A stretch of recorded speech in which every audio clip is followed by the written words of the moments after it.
I guess you could call this part 2 of the wiring. So I figured out my light issue. I ended up putting an extra 12-volt pin on this for some reason. And it wasn't because of miswiring per se, even though it was miswired. It was because my sheet that I made where I labeled my pin out for this Deutsch connector, I labeled this 12 volt. And I don't know why. It was supposed to be used for a indicator light, which is what this red green stripe is.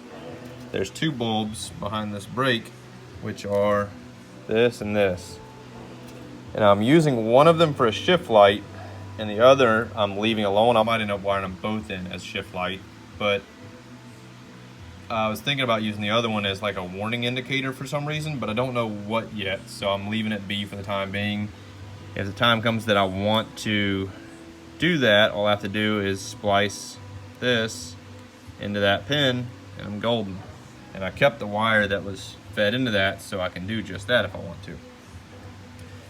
But I don't know what I would want to use for that warning indicator, because my oil pressure, it's a digital stepper, same as my water temp, and they have, I don't know if you can see, but I'll turn on the key so you can see it light up. But that red light, that is a level indicator light. So my water temp, it's programmable. You set it with these little buttons right here. You set it at whatever temp you want, and that light will come on when it hits that. Same thing for oil pressure. You set a minimum number with the buttons on the front, which you can maybe make out, yeah, right there. And if the oil pressure drops below that number, well, that red light will light up. So, and apparently I have 2 miles on my car already.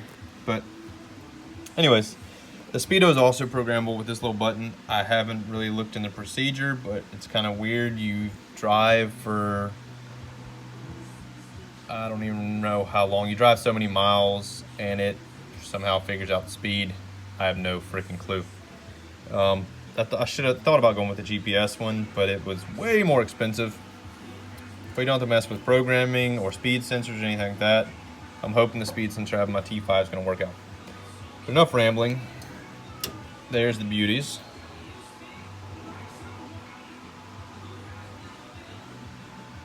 And obviously I don't have my levers for my column on the car yet, so I can't show you the indicators lighting up, but I'm sure they work fine. I'll test them later. Oh, excuse me. Sorry. Anyways, but something else I want to show you. Here's my beautiful, beautiful controls. New cast part. And if you can hear that, she works. The controls.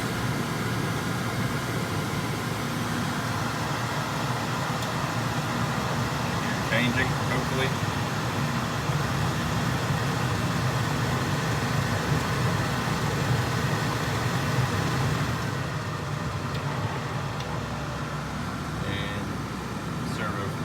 This probably can't really hear, but anyways, heater works. And last but not least,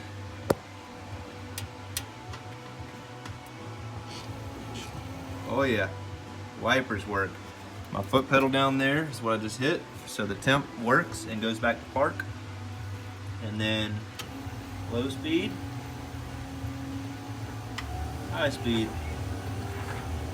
works beautifully. I am gonna tie these wires up right here a little bit better because it does get kind of close to it.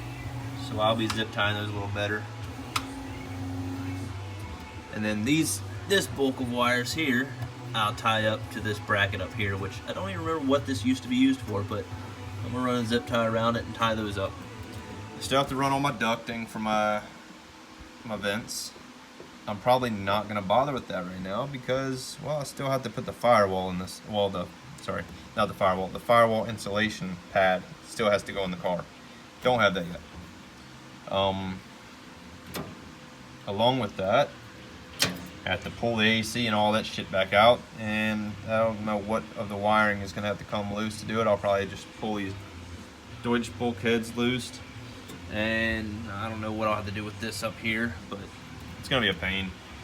I still have to tie this stuff up for the radio, and I still have to button up a couple other things on the dash, like that bundle of wires there, like I said. But other than that, the wiring inside the car, other than the tail lights, is done. I still have to cut on this metal piece here to get these vents to fit. And these vents I'm actually modifying. I'm not using this little plastic trim pieces on there. I'm gonna pull these vents out and install them into the deluxe center because I have it, so why not? It'll look better. And then I have to also still mount my deluxe interior the rest of the way. I'm still undecided on a dash pad. I kind of want the one with the gauge cluster, but I'm not sure if I'm gonna go that route or not, because I do still have my 3 gauge pod that goes in the radio slot.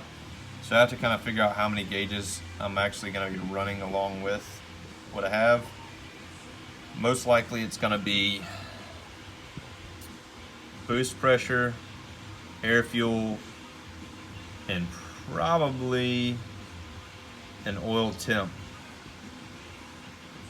I don't know if I'll have any other gauge than those 3. Those are the main 3 that I want. Anyways, rest of the weekend I might start mounting the Holly up there. Start moving along with it. So I'll update when I have more to show off, more progress. Thanks for watching, guys.